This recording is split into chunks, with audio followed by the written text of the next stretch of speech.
చిన్ని చిరుతలాగా మేము నడుస్తున్నాం. మీరు కూడా చిన్ని చిరుతలాగా నడుస్తారా?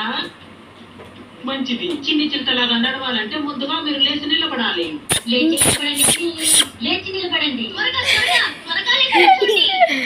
చిన్ని చిరుతలాగా పరిగెత్తండి. చిన్ని చిరుతలాగా గెంతండి. చిన్ని చిరుతలాగా ఈదండి.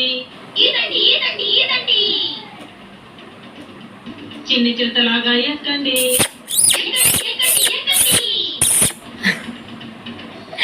మనం చిన్ని చిరుత చేసినట్టుగానే చేశాం. మీరు చిన్ని చిరుతలాగే సరిగ్గా చేశారు.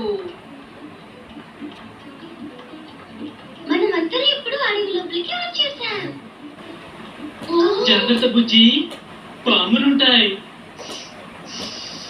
అలాగే మొసలు కూడా ఉంటాయి, నక్కలు కూడా ఉంటాయి. అయ్యయ్యో, మనం వెళ్ళాల్సిన మార్గాన్ని ఎలా కనిపెట్టాలి డియాగో? కరకర గుచ్చుకుంటుంది నోట్లు పెట్టుకుని. ఇప్పుడు వెళితే అడవిని దాటగలము, చూద్దాం. ఉపాయం నేను చెప్తాను. ఇక్కడున్న జంతువుల సాయాన్ని మనం కోరుదాం. ఈ అడవి లోపల చాలా జంతువులు నివసిస్తున్నాయి. వాటిని కనిపెట్టడం కష్టం. ఈ అడవిలో ఏదైనా జంతువు దాక్కుని ఉండడం మీకు కనిపిస్తుందా?